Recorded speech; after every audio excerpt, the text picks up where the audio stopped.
নমস্কার, পম্পার রান্নাঘরে আপনাদের স্বাগত। আজকের আমি তৈরি করব গন্ধরাজ রুই। চলুন দেখে নিই। গন্ধরাজ রুই তৈরি করার জন্যে আমি নিয়েছি লবণ, চিনি, টক দই, কাঁচা লঙ্কা, কাজু বাদাম, গন্ধরাজ লেবু ও পাতা, সর্ষের তেল আর কয়েকটি ধনে পাতা। এখানে আমি নিয়ে নিয়েছি 6 পিস মাছ।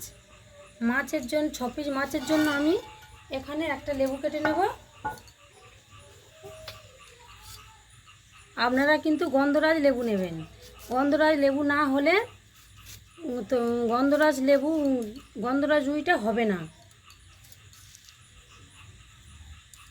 আমি এখানে গন্ধরাজ লেবুর রস দিয়ে আমি মাছটাকে ম্যারিনেট করে নেব।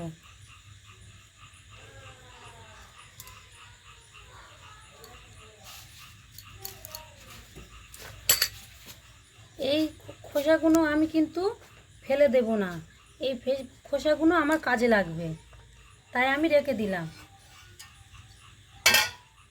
এবার এখানে পরিমাণ মতো লবণ দেব 6 পিস মাছের জন্য। আপনারা চাইলে বেশি করতে পারেন।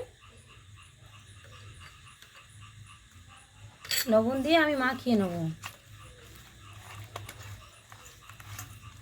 মাখিয়ে নিয়ে আমি 15 মিনিটের মতো রেখে দেবো ঢাকা দিয়ে। এখানে আমি টক দইটা এই মিক্সিং জারে দিয়ে দিলাম আর কাজু বাদামগুলো দিয়ে দিলাম,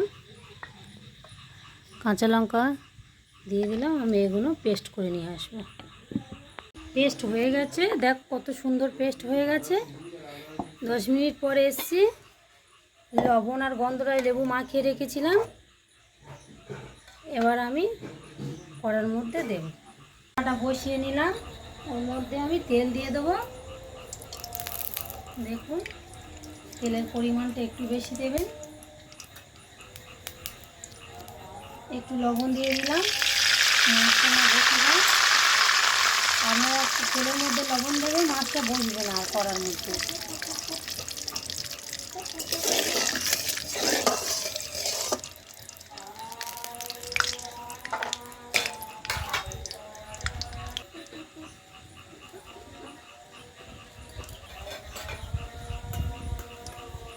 একে একে মাছগুলো দিয়ে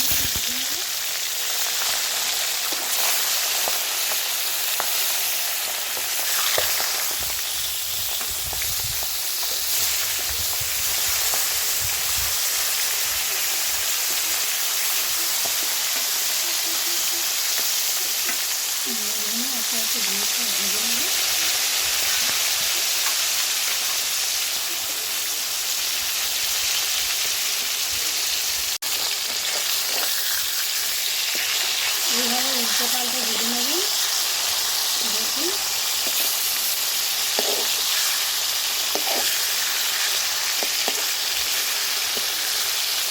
এইভাবে উল্টো পাল্টে ভেজে নেবেন।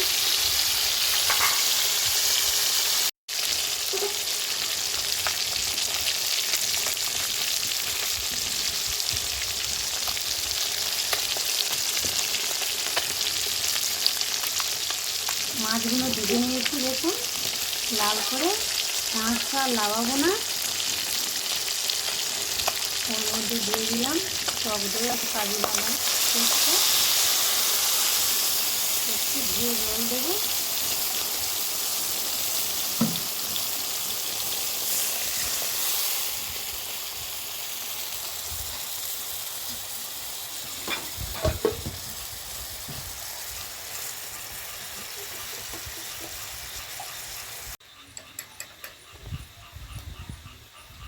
স্বাদ মতো লবণ দিলাম। টক দইটা যেহেতু টক, তাই স্বাদ মতো চিনি দিলাম। দিয়ে আমি ঢাকা দিয়ে রেখে দেবো। 2 মিনিট ফুটিয়ে নিলাম। দেখুন,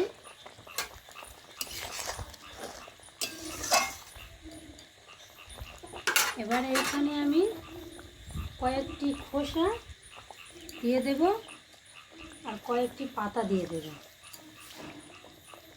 আর এখানে দিয়ে দেব লেবুর রস। দিয়ে আপনারা ফোটাবেন না, ফোটালে তিতো হবে। দিয়ে নামিয়ে নেবেন।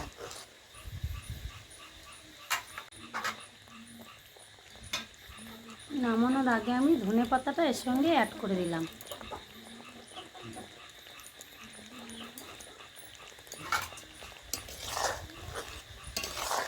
তৈরি হয়ে গেল গন্ধরাজ রুই। আমি এবার নামিয়ে নেব।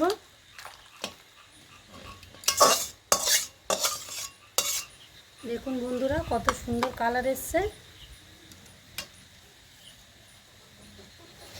দিদি তুমি একটু টেস্ট করো কেমন হয়েছে দেখো।